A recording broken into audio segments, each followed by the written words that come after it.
Welcome back, college baseball fans, to another episode of ACC Central. It's the Coach's Corner.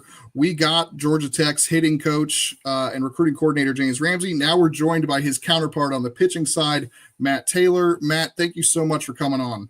Yeah, Monty, thanks for having me, man. We obviously love everything you guys do, and, it's really great to see you be able to come out and watch us play at Jacksonville State this fall. So once again, man, thanks for having me, and thanks, everything you do for this league. I appreciate it. It's a lot of fun. I'm a big Georgia Tech guy. I'm on the hype train, and pushing that. Really exciting stuff for the ACC. As we start, you want to just kind of talk a little bit about your coaching journey and how you ended up at Georgia Tech. You're in your second year. Yeah, for sure. So I'm in my second season now. Kind of spent 7 years in pro ball as a left-handed pitcher with the Orioles, a career minor leaguer. And kind of as my career kind of came to an end, they actually ended up giving me a job offer to work in the front office. So kind of did that for a little bit, and then ended up going over to the Pittsburgh Pirates to work in their front office for a year. And that's kind of when I started to really dive into the scouting side of everything. And so I was a pro scout for 1 year for the Pirates. And then they actually moved me down to Atlanta.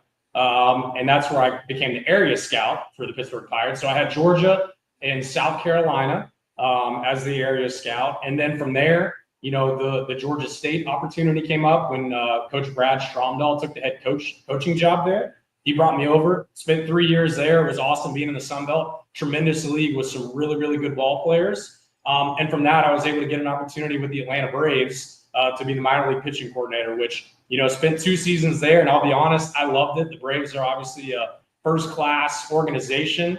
But I had a previous relationship with Coach Ramsey, and, we really predated back to our pro ball days. And when the opportunity kind of came open, there was, a couple of people that reached out to me to see if it was something that I would have interested getting back into the college game. And I mean, man, anytime you get an opportunity to obviously be in the ACC, you get an opportunity to do it with the Hall of Fame head coach, one of the greatest coaches that our sport has seen, in Coach Danny Hall. Someone I had also known for 15 plus years. So for me, it was really a no-brainer, and there was always only going to be a couple opportunities out there where I was like, man, I would leave the Atlanta Braves to go do this, and Georgia Tech was unquestionably one of them. And it sounds like you've just been very, very lucky with your last 4 jobs being based in your hometown. I mean, in this industry, I feel like that's got to be almost impossible. It's something everybody likes to bring up, especially when we're out recruiting, at East Cobb and Lake Point and those types of things. And they're like, man, you don't know how good you got it. Your last 4 jobs, you haven't even had to move. So it's been a wild experience, man. I do think it's such a good example. Just, you really got to be where your feet are. None of these are any jobs that I've ever really just gone after. For me, it's always kind of been whatever job I'm in the moment, I'm going to absolutely throw myself into 110%. And you kind of keep those blinders on, and you just try to do the best you can with where you're at. And so it's been really, really cool to kind of just see, all these different opportunities come up, and it's happened fast, man. It's happened really fast, but I'm super grateful, and I've had some really good people in my corner that have obviously helped me get to the level that I'm at today. Yeah, and you mentioned Coach Danny Hall, wonderful human being, fantastic coach. He's a Hall of Famer, and yet at the same time, I feel like he doesn't get appreciated enough sometimes by even his own the Georgia Tech fan base and other things like that. What's it like working with Danny Hall? I think the biggest thing that's just to me so impressive, like, I've spent 12 years of my life in professional baseball, and really only a handful of years in college baseball, and he is a big league manager. Like, I think that's what he is exceptional at, where he's going to hire his assistants, he's going to let his assistants work, and he really trusts them to do the work that they need to do. And I think the players see it. I think the players respond really well to it because, he can stay even keeled throughout the course of a season so well. And I mean, you go back to, and I'm sure we'll talk about it, during this segment, but you go back to early in ACC play when we get swept by UNC and then swept by Boston College to be sitting there at 3-6 early on. And there was just no panic, right? And it was just this quiet confidence, and he's so competitive, man. And it's like, he knew that we had the right staff in place and that we just kind of had to figure out the formula to really get it turned around. And so I think that's just the biggest piece, like how stoic he is when it comes to this. And it is, man, it's a 56-game season. It's a 30-game league season. And it can get easy to get caught up in just those like small weekends, right? And because they are so important, there's not as many as the 162 big league game season, but I think he just does such a good job of just being able to make you understand that this is a process. We're going to get it right, and he's got a long history of getting it right for sure. Yeah, it's interesting you mentioned the overreacting to the weekends. It's very easy for me to do as well. Like, oh no, they've got to win this or they're in trouble. But ultimately, it's a long season. You'll see two teams sometimes, like the same team be two different teams, one half and the other, and hopefully in that case, normally they're the hot team in the second half. Somebody like NC State, because NC State went and got swept by you guys, and they were struggling opening weekend, right? Yeah, and then they finished the season really hot, even though they struggled during midweeks as well. But other than Coach Danny Hall, who's somebody you view as a mentor or somebody you try to emulate as a coach? Yeah, absolutely. There's two really good ones that I have on the pitching side. One is Drew French, who's the big league pitching coach for the Baltimore Orioles. So he actually had me when I was playing at the University of Alabama, and then we worked together with the Atlanta Braves because he was the Atlanta Braves bullpen coach before going and being the Baltimore Orioles pitching coach last season. So he's someone that is that we talk regularly. He's one of my closest friends in the game, and he's somebody that's had a really, really good impact on me, not only as a coach, but also as a human. And the other is Paul Davis, the director of pitching for the Atlanta Braves. And, he's just such a tremendous mind. Like, unquestionably, he's one of the best kind of delivery and force play guys out there in the game of baseball. And so one of the big things that, we have here at Georgia Tech is, we have $1 million pitching lab, right? And so we've got the force plates, we've got the high-speed cameras, 16 of them set up. And, a lot of my previous experience with the Braves was also working in their pitching lab that they have down in Florida. And so, just kind of being able to work with someone like Paul Davis, who has such a good understanding of that stuff, I think that's really helped me once I've got here to Georgia Tech for sure. Shifting gears real quick, I did see something interesting when I was looking up some of your playing days. You got to in 2015 play a season in Australia in their summer league. It would have been our winter. What was that like, and how cool experience was that? It was unbelievable. I mean, so kind of, obviously the way that it works in professional baseball to go play winter ball, oftentimes it happens when there's an injury. So for me, I'd missed the majority of that season. I needed to go get more innings, and Australia was a really good opportunity. But yeah, I was in Perth. Perth is traditionally one of the best teams in that league, and there's some tremendous players, man. We had 3 or 4 big leaguers on that team, guys that were Australian that were obviously back home for the break. But it was cool, man. We got to go to Sydney and play. We played in Melbourne. We played in Adelaide. We played in Brisbane. So just hopping on the plane and having to do 6-7 hour drives every weekend. And, that part was definitely unique because in Perth, you're on the farthest end of the country. It'd kind of be like being in LA and all the other teams were on the East Coast. But it was great. There's guys over there that I'm still in contact with. And, for me, it was really cool and a once in a lifetime experience, no doubt. When you were looking at winter leagues, was the Caribbean the traditional? I think a lot of guys end up in the Caribbean, but like do you see Australia? Like, ooh, when am I going to get a chance to go to Australia? Is that part of what played a factor? Yeah, actually, I had a crazy story. So I was going to go to Venezuela, and that was originally the connection, and then that was kind of the year that a lot of the teams ended up drawing out of Venezuela because there are obviously some issues going on in the country.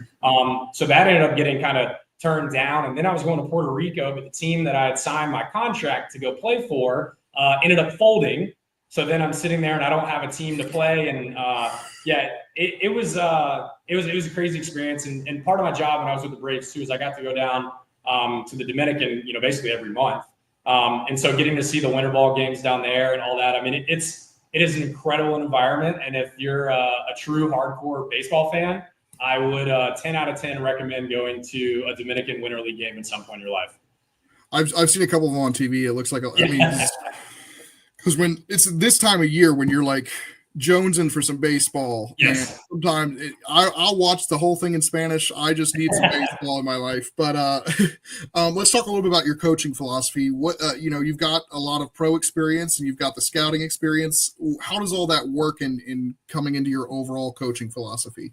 Yeah, I mean, I think it's all encompassing, right? And I know that for us, there's a lot of different ways that we can try to make a philosophy. And I think in today's game now more than ever, right? We have more information than we've ever had. I mean, when I was playing, and my last year playing was 2017, True Media had really just started off, and we all had access to that with the Orioles. So I was kind of playing around with True Media at the time and starting to kind of build out my own reports as I was finishing up my career. And TrackMan had really just taken off kind of towards halfway point in my career. So from that standpoint, like being able to have the hands-on information as a player, I think definitely kind of helped me speed this up a little bit on the coaching side.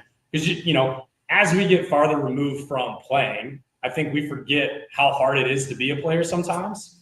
And so a lot of times for me, man, it's like, how do we take this really, really complicated information and how do we make it as simple as possible and try to weaponize it in a way where it gives our guy confidence, right? And so, I think we'll talk a lot with guys like, hey, man, like your fastball performs really well in this part of the zone. And that should give a guy confidence to be able to go out there and understand if they can execute that, they're going to have success, right? And so it is all encompassing, man. I mean, I'm a big believer in the delivery.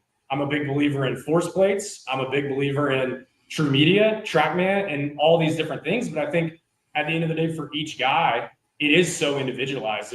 And we have some, obviously, Georgia Tech. I think we just came out as the #1 public school in the country. Like, we are constantly in the top 5 and whatever you look at. So we have a ton of guys that are really, really smart. And some guys, they love all the information. And I like to encourage them to learn it. I think that's kind of one of the best signs of the pitching coach is when the guys are really passionate about continuing to develop and learn on their own. And so we try to give them as many tools as possible. But I do recognize that there's some guys, man, like they don't want to know any of that. And they want to know what pitch is going to be on PitchCom, and they just want to throw it and execute it and rock and roll. And so I think that's kind of the part where it's like, you do have to know each of your guys on an individual basis to see which guy, kind of fits the mold. But yeah, that's overall, it's a big way to say there's so many different things that go into it. But I think at the end of the day for us, and this is what this is our mantra, and this is what we hang our hat on, is we're going to attack the zone and we're going to force swings. And I think that's probably the thing that if you look at our numbers from last year, that's the biggest improvement we made when myself and Coach Jason Richmond, the guy who helps run the lab with me, and who's my right-hand man when it comes to everything pitching, that's really what we try to champion with our guys. Is we have to be aggressive, we have to attack, and we have to force swings, because the best players in baseball and the best teams in baseball, that's what they do the best. Yeah, it's kind of a loaded question because it's such a all-encompassing thing. I ask the hitting coaches the same thing on their side, and it's always like, it's a lot to it, but especially on the pitching side with all the data that you guys have. So you're entering your second season. What are some of the big differences entering your second season versus entering your first? Obviously, you get some returners back that you already know. That's probably got to be a big help as opposed to learning a whole new staff. But what are the biggest differences and how much of an easier transition is it in year 2 than year 1? Yeah, I mean, I think the hard part always when you're a first year pitching coach, right? And I think a lot of it it's tough in the fall because you want to give guys an opportunity to kind of showcase what they can do. But you also understand, like, you don't have that much time to be able to get results either, right? And so, I think last year in the fall specifically, we were really aggressive with making changes with guys that we felt like they really needed to make it because they had a track record in college baseball that, quite frankly, wasn't that good. And so we felt like we needed to make some changes with guys to put them in a better position to help us go out and obviously make it regional after missing the regional in 2023. And so I think this fall with, the collection of young guys we have, which I'll be honest is a little terrifying at times. They are, you got to watch a bunch of them against Jacksonville State, and they're unbelievable talents. There's a ton of arm talent in that group and in the sophomore class. But I think we all know, like in college baseball, experience does matter. And so I think this fall it was a little bit different in the sense of like, we kind of were able to let those freshmen go out and fail, right? And it's like, just keep running them out there. Obviously, we have our core principles that we want them to work on. But also on our end, like we wanted them to showcase what they could do because a lot of these guys were really high-end prospects. I mean, we had several guys that were in East Coast Pro, several guys in the draft combine, several guys that, turned down money in the draft to be here. And so we did want them to get an opportunity to go out and show what they could do before we kind of got under the hood and started making a lot of adjustments, guys. Yeah, and I want to talk a little bit about your first year last year. obviously the staff had some big up and downs, but they really stabilized once you moved Cam Jones into that Saturday role and Tate McKee into that Sunday role, with Aiden Finateri leading the way on Fridays. Did that combination feel like that's what allowed the team to find success down the stretch and help return Tech to the NCAA tournament? Unquestionably. I mean, I think those three guys moving into the rotation for us, and, offensively, Matthew Ellis was a big piece, really turning it on late. And I think, Vaughn Lackey, Carson Curse, some of those guys kind of starting to come into their own after, freshman year's tough, right? And you can kind of see them start to make some jumps in that second half of the ACC. But yeah, man, I think like one of the big things that we needed to get to after, being with that 3-6 start was we felt like we needed a more consistent weekend rotation. We thought we had, a couple good relievers and pieces that we really liked with Ben King, Dawson Brown, who got drafted, and Brett Thomas. We felt like those guys were pretty good, but we just weren't getting enough out of the rotation. Mm-hmm. And so, moving a guy like Finateri into the Friday role, ultra competitive, premium strike thrower. Cam Jones, he ended up being one of the best starting pitchers in the ACC till, he kind of ran out of gas there, unfortunately, doing both as a two-way guy. And then with Tate McKee, you look at his ERA, and ERA is not a big stat that we talk about. There's a lot of other things in the way that we, evaluate and identify guys. But you look at his ERA, I think he was right around a 7, and it's like, man, that's crazy because he went 6 and struck out 9 against Miami, struck out 9 and went 5 against Pitt, struck out 9 and pitched into the 7th against Duke. And he did that as a true freshman in the ACC. And, you kind of go back and look, his Virginia and his Virginia Tech outings, which were back-to-back, I believe, kind of blew up his ERA, where it was really never going to get back down to something that, maybe the public might say is really good. You look under the hood and you look at all of his other stuff. He had one of the best freshman seasons, not just in the ACC, but in all of college baseball. And so we're really excited about him, and he's done a really good job just kind of turning a corner and working on some more stuff this offseason. And, he's a guy for us that I hate to place individual expectations on players. That's a Nick Sabanism, right? But it's like for us, we know that he needs to be the guy if we want to get to Omaha. Making a regional, hosting a regional, those things aren't good enough for what we're trying to do. We are trying to go to Omaha every year. And for him, he needs to make that next step during the season. But I'm excited for him for sure. Yeah, and speaking of expectations, I definitely didn't post a video the other day of me putting him in the conversation for ACC Pitcher of the Year. So, a dark horse candidate there for sure. I'm a big fan of his. Speaking of the staff, how's it looking overall? I mean, you've got to be extremely excited about this group. It's young, like you said, it's a little terrifyingly young, but a lot of talent there that you can work with. Yeah, and I mean, I think like the exciting part, right? And like, so obviously Tate is a big piece, and Porter Brasema transferring from Georgia Southern, big prospect out of high school, and he's been lights out this fall.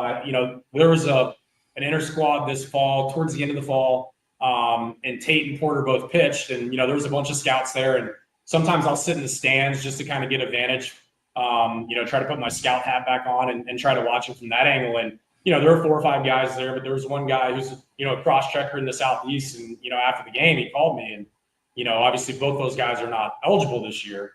And he goes, man, I'll be honest, I've seen almost every team so far, and both of those guys are as good as any right-handed pitcher I've seen so far this fall. And I mean, for us, that's exciting. Obviously they got to kind of continue to move forward, but I think the other guys that we're excited about, obviously Riley Stanford, as a freshman last year, so in 2023, he was a freshman, but ended up having elbow surgery. So he missed the year and redshirted. So last year was really his freshman season. And then Carson Ballard was the other one, who was a freshman as well. And so, in today's game to have really McKee, Stanford, and Ballard as freshmen in the ACC. Ballard was our midweek guy, had an awesome year. Riley Stanford was, up, down. But towards the end of the year, last game of the season at Florida State in the 9th inning, have to win the game to get into a regional. Who's on the mound? Riley Stanford, right? 10th inning against Georgia in a regional final. Who's on the mound? Riley Stanford. And so I think for us, it's being able to see those freshmen grow as the season went along, but also understanding like that's a really good core of sophomore pitchers between McKee, Brasema, Stanford, and Ballard that we feel really confident that now have experience in the ACC that they can go out and do what we need them to do. That's a perfect segue because I have a question about those three guys. Three of those four guys you mentioned, McKee, Ballard, and Stanford, they all got to go invites to the Cape this summer, and all of them did fairly well. I thought Riley Stanford, he made my daily ACC players of the day for the Cape pretty often. I thought he was especially impressive. Tate was only up there, I think, for 7 innings or something, but I thought Carson Ballard was impressive. It must have been really nice to see them flourish up there against really tough competition. No, it was awesome. I mean, Ballard went up for the second half and ended up starting a playoff game and pitching extremely well in the playoffs. Stanford, like you said, had a great summer, and we were worried we were going to lose him because he was a redshirt freshman, but he was draft eligible as a 21-year-old. And so we were sweating it out there towards the end because there was a lot getting thrown around, and at the end of the day, he felt like he really had some unfinished business here, and I think he kind of sees the trajectory of not just the team but the pitching staff, and I think for him, he really wanted to be a part of that. And then Tate went up for I think it was like 3 or 4 outings. I'm a big have your guys play summer ball pitching coach, right? I know in today's world, there's a lot of coaches that like to shut guys down. I do not. I think that in order to get better at this game, you do have to play it. And obviously with Tate's a good example because he threw 50 innings as a freshman. We weren't going to run him up there for the entire season, right? But right. I think getting the kid to be able to go up there, be around, like you said, the best players in the country, that to me, that's where the development really continues for a lot of these guys because it's one, like you said, they all had success up there. So now when they get back to Tech, they're like, okay, well, I was just doing it against the best players in the country. So there's that added layer of confidence for them as they walk back in the door. And you can see it. You can see it in the way that their leadership skills have developed. But I think it's a tremendous experience for everybody to get to play summer ball.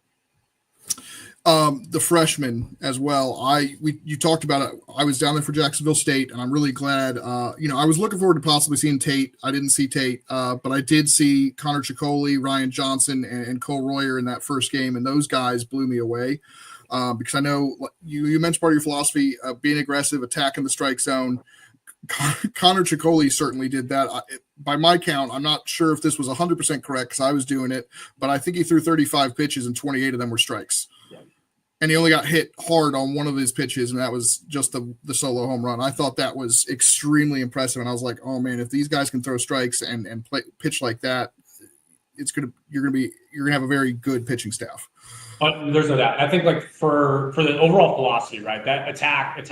Like you'll continue to hear it say. I mean, 2023, you look at the pitching staff, and we were 10th in the ACC out of 14 teams in zone rate, right? We were second to last in walk rate, second to last in first pitch strikes. Well, fast forward to last year, we were second in zone rate, second in first pitch strikes, and then third in walk rate. So we were able to completely flip, in my opinion, some things that are really controllable. Now, I think at the end of the day, we maybe didn't have the velocity that we would like to have, but for us, like that is it. And you see guys like Ciccoli and Johnson, who both had phenomenal falls with just, fearless attack in the zone in college baseball. And we're excited, man. Cole Royer was mega prospect coming out of high school. He's 6'6", 180 pounds, and, there's arms and legs moving all over the place. He kind of looks like, Edwin Diaz with the extension he gets down the mound from the low release height. And, he's another one, man. It's like you get these guys early in the fall and, maybe they don't have good outings, right? It's a huge adjustment to go from high school baseball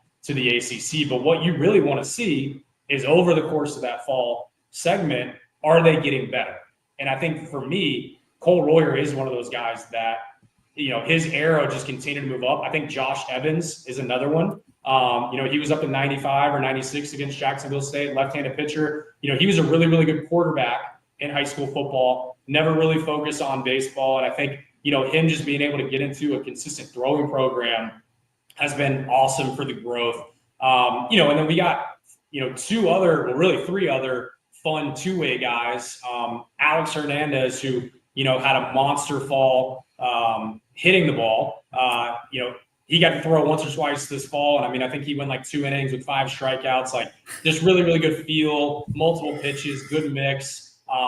Connor Schaus is another one, just big time arm strength with a real breaking ball. And then Cooper McMullen is another one. He actually struck out the side in the second game against Jacksonville State. But he's kind of like a little bit of a pop-up late bloomer. So he had Tommy John, I believe, his junior year in high school baseball. So he wasn't able to pitch this spring in high school. He's a two-way guy, really, really good outfielder for us. But it's just kind of like that classic, like 6'3", 185-pound athlete that can really run. But he's got an unbelievable breaking ball. And, he actually had, the best strikeout rate of any of our pitchers this fall as a freshman. And he was a little limited, obviously, with, the workload coming off Tommy John being a freshman in the fall. But he's another guy, man. It wouldn't surprise me if he comes out in the fall or in the spring and, it's just lights out, ready to go. So it's a fun group. It's an exciting group.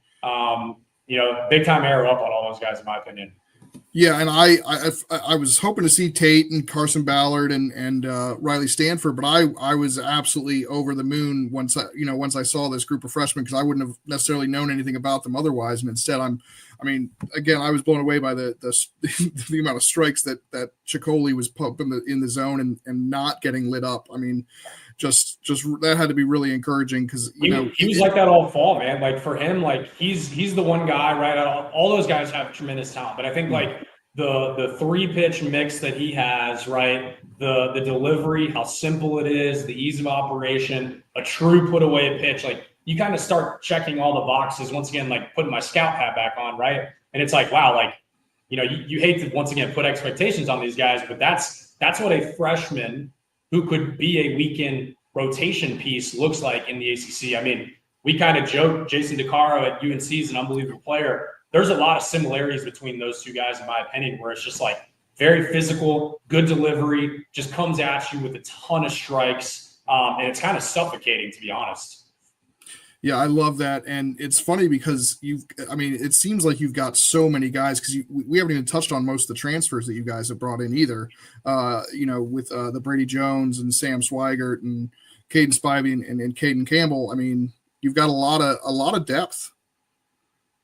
Unquestionably. I mean, I think a lot of those guys, right? So Brady Jones, obviously coming over from Georgia State, I recruited him back in high school when I was at Georgia State. So he was, part of one of, my recruiting classes there. And, just mega fastball, right? Like he's going to be at the 96, 97. It's a true fastball that plays. One of the big things we've been working with him is, kind of just adding another breaking ball to the mix to help him. But he had a really, really strong fall. There were some really, really good things. I think he's going to fit pretty squarely in at the back end of our bullpen. Caden Spivey is another one from Notre Dame. I mean, he's made weekend starts in the ACC. He maybe didn't have the year he wanted to have last year. And I think you could say the same about, Caden Campbell from Louisville, left-handed pitcher. He's been up to 96 this fall, and he was a Team USA invite as a freshman. And so I think you kind of see a little bit, Ramsey's done a really good job. Coach Hall, they've done a really good job on the offensive side of the ball the last, 3 or 4 years with some of these portal pieces where it's like maybe they were a really good prospect out of high school, or maybe they had a really good freshman year and just kind of had the sophomore slump, right? And kind of being able to almost buy low on some of these guys where they have tremendous arm talent. All these guys, met with every scout. Everybody's being, walking away like, oh man, like that guy looks great. This guy looks great. So we're really excited about that. I think, one more guy I would highlight is Jalen Payton. So Jalen Payton was the Friday night guy, pitched weekends at Georgia Southern. But his draft year, which was 2023, he actually had Tommy John. So he ended up missing, really almost 2 years. So when he pitched against Kennesaw State this fall, that was the first time he'd been in a real game in almost 2 years. But Velo's back where we wanted it to be. And I think he's another guy, depending on, how this all shakes out, where he could really help us in the back end with just his velocity and the shape of his fastball. So we're in that fun part between the fall and the spring where you're still trying to figure things out. And we've got the depth, you've seen that, but what's it like trying to put in the pieces now for how your staff's going to look? I think that's always the hard part. And I've heard a lot of really good college coaches kind of say this before.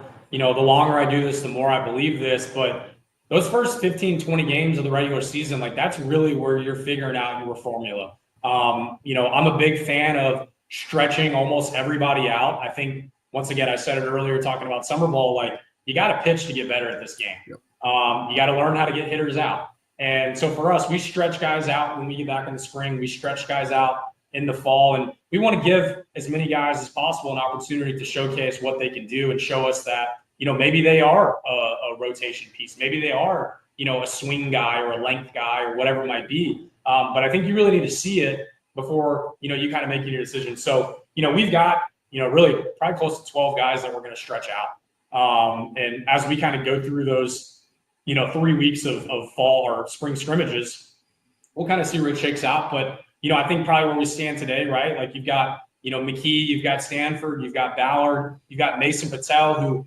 made Friday night starts for us last year, coming off injury, and he had a healthy fall, which he did not have previously. So I think you saw his second half of the season. He pitched extremely well against Clemson, pitched well against Virginia, pitched well against Duke, pitched well against Georgia in the regional final. Those are all 4 really good teams. I think if he's able to bottle that up, what we saw the second half, and bring it into the season, he's another guy that could ultimately start on the weekend. So I think there's a lot of options. And I'm sure there's going to be a lot of discussion for the coaching staff on who we think is what. But, those first 15 games, man, it's about finding your formula and figuring out who can do what, who can come in with guys on base, who's a 1-inning guy, who's a 2-inning guy, who's a guy that can throw Friday and Sunday, who's your guys that can go back to back.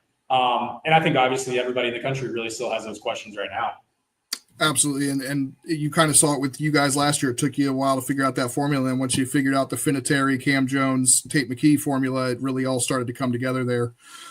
We've touched on basically everybody. And, I've already kind of stated that Tate McKee is one of my breakout candidates for this season and a dark horse candidate for pitcher of the year.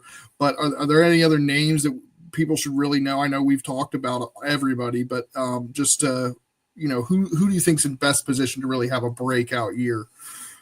I think for me, it's Riley Stanford, and whether it ends up being, as a weekend starter or, the back end guy at the game, which he obviously has experience now doing that. We're going to give him every opportunity to showcase that he can be a starter, because when he was up in the Cape, he pitched to length. And honestly, I think last season, if it wouldn't have been for the elbow injury that had, backed him up, he didn't have a fall last year because he was still coming back from elbow surgery.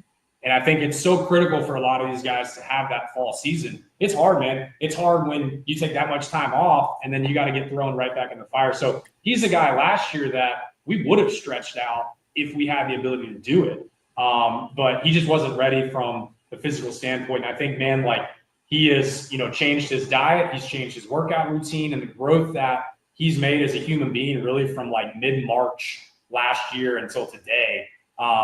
Man, it wouldn't shock me if, he just comes out and has an unbelievable year this year. And like I said, whether it's the Friday guy, the Saturday guy, the Sunday guy, or the back end guy, but he's a guy for me that, I think he's ready to make that next jump as he gets further removed from surgery.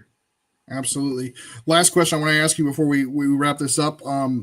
We've got some new rule changes coming that can benefit, but also might restrict. It's going to be interesting to see how it all works out. We still haven't gotten quite all the specifics on it yet. It's supposed to be going into play in the next year or so, which is curious. They haven't figured everything out before telling us it's happening. But what are your thoughts on, the new roster restrictions and the added scholarships? Yeah, I think obviously the added scholarships is a tremendous boost to the game of baseball. I know before we hopped on here, we were kind of talking about the world of 11.7 and what that was like and things like that. And I think, overall, I think the college game right now is exploding in popularity. And, especially in the ACC and especially in the SEC, those are the 2 premier leagues in college baseball right now. And I think it's from a fan standpoint, I think it's only going to make the product continue to be better. And I think that's ultimately that is the most important thing for us, right? Is we have to continue to get more eyeballs in this sport. I think on your end, you guys are doing a great job highlighting, a lot of the stuff that makes this game so great. And it's so exciting. You kind of go back and look at the regionals and, there were so many people that tuned into our game against Georgia. There were so many, friends that I have that aren't even in the game of baseball that, they've hit me up and be like, man, like I really got into college baseball this year, watching you guys. And, it helps when you have guys like Drew Burris running around out there, my opinion, the best player in the country. But I think just on that end, it's like as a sport, we just have to continue to ride this momentum that we have, because I think the product is getting so good. We have to find a way as an industry to capitalize on it to get more eyeballs on the sport, to get more fans in the ballpark, to get more games on TV. Because at the end of the day, like it's been tremendous to see the growth, really, man, in the last 5 years that this sport has had. And I think, we just continue to explode, and that's what we should really be focused on is how do we keep moving this thing forward? Yeah, absolutely. And that's really why I do this. I really want to get more people watching the game because, there's so many MLB fans that are missing out, I think, especially when we start a month and a half before MLB games even matter. I mean, you can also miss all of March and April, look up in May and miss May and look up June 1st when we're starting regionals and not have missed anything really in MLB, and yet you're getting playoff baseball June 1st. Or even and before for that. us, it's like, no doubt. And I think like the biggest thing too is like the feedback that I keep getting from, once again, friends, family I have that's not necessarily baseball people, is the passion in which all the guys play with, the excitement of every single game. Because, in my opinion, big league baseball in the playoffs, that is my favorite thing to watch, right? But we're getting that for 56 games, plus obviously the postseason, because, in a 56 game season, in a 30 game ACC season, every game does matter that much. And so I think that's the thing that a lot of the fans really have good feedback with is like, man, it's just like excitement nonstop in our sport right now. And one of my favorites too is the student athlete is still prevalent. I mean, Chuck Bielenson last year. I mean, I bring him up, but he has 3 degrees and was an All-American closer, gets drafted. I love that story. And you've got graduate students on yours that they may not have pro careers, but these guys are really good college players, but they're in school trying to get a master's degree at the same. And I just think that's what's so cool about it is you've got a bunch of different things. You got your future pro prospects that you can see. You've got your student athletes who are just good college athletes that are just chasing a dream as long as they can. I just think that's so cool. And I want to make sure that we can keep stressing that to people who are missing out just by focusing on MLB. No, well said, man. Well said. But anyway, that's going to do it for us. Do you have any final thoughts you want to share before I let the audience go? No, I mean, once again, like I said, thank you, man. And I mean, we're really excited at Georgia Tech this year. I think, we have an opportunity to have a lot of young, exciting talent with the freshmen and sophomores that we've got. And, I think for our fans, continue to come out and support because we're really excited about this group. And, we do believe that we can do some really awesome things this season. I mean, yeah, and for Georgia Tech fans that think it's just about the offense, we just gave you about 35 minutes of reasons to watch Georgia Tech pitching as well and why they might be a threat to make it to Omaha either this year or next year, which is something I believe I've tweeted, and I do believe while Drew Burris is there that you guys will make that step.